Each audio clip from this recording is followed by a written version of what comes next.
Bonjour et bienvenue dans ce nouveau podcast proposé par Thierry Blin, kinésithérapeute spécialisé dans la thérapie manuelle viscérale. Aujourd'hui, nous allons explorer une question fascinante qui révolutionne notre compréhension de la fibromyalgie. Et si le microbiote expliquait aussi les douleurs de vos patients fibromyalgiques? Pourquoi certaines douleurs semblent résister à tout? Pourquoi ces patients souvent épuisés disent qu'ils ont mal partout et que rien ne les soulage vraiment? Et si une partie de la réponse se trouvait dans leur intestin?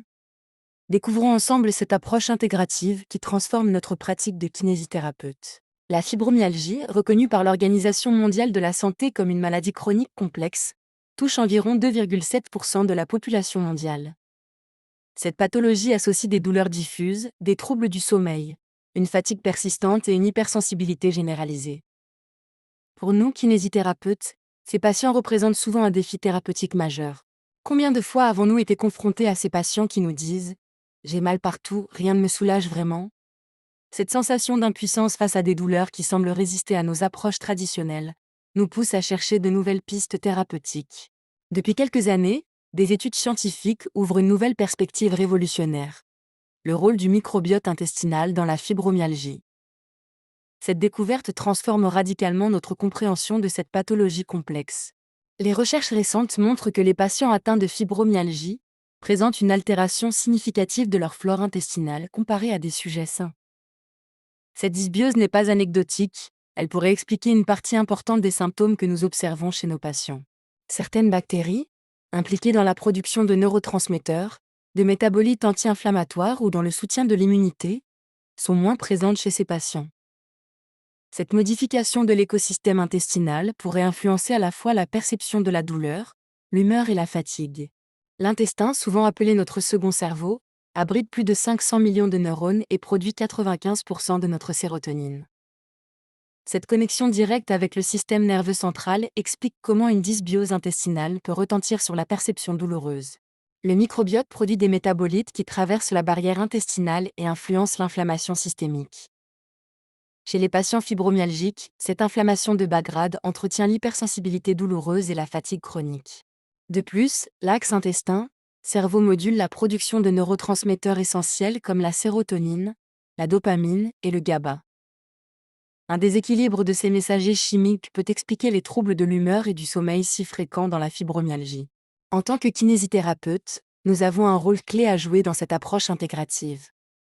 Bien au-delà du symptôme musculaire, nous pouvons agir sur plusieurs plans complémentaires pour accompagner nos patients fibromyalgiques. L'information et l'éducation thérapeutique constituent notre premier levier d'action.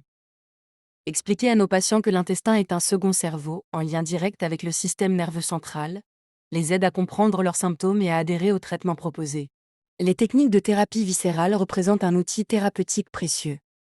En mobilisant le système digestif, nous favorisons le transit, améliorons la circulation sanguine locale, réduisons l'inflammation et stimulons l'axe intestin-cerveau.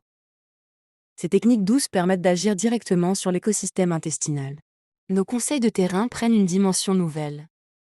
Sensibiliser nos patients à l'impact de l'alimentation, du stress chronique et du manque de sommeil sur la flore intestinale devient essentiel.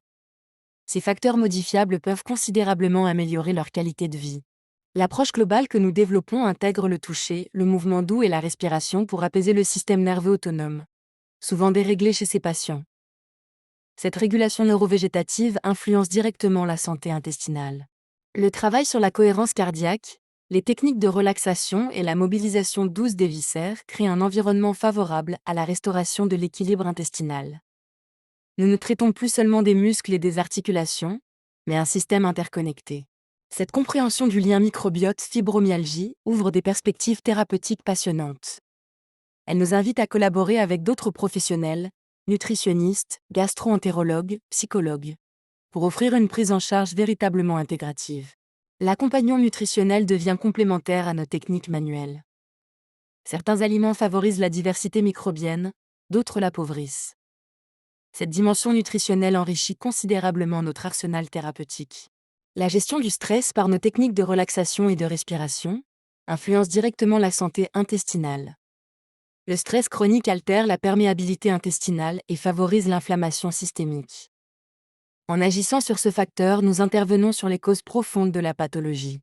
La fibromyalgie n'est pas une impasse thérapeutique. C'est une invitation à travailler en profondeur en lien avec l'intelligence du vivant. Cette nouvelle compréhension du rôle du microbiote transforme notre approche et nous permet d'offrir des soins plus complets et plus efficaces. En tant que kinésithérapeute spécialisé en thérapie manuelle viscérale, nous sommes parfaitement positionnés pour intégrer cette dimension intestinale dans nos traitements. Notre capacité à percevoir et traiter les dysfonctions viscérales nous donne un avantage unique dans cette approche intégrative. Cette évolution de notre compréhension nous permet d'accompagner nos patients fibromyalgiques avec plus d'espoir et d'efficacité, en agissant sur les causes profondes de leur souffrance.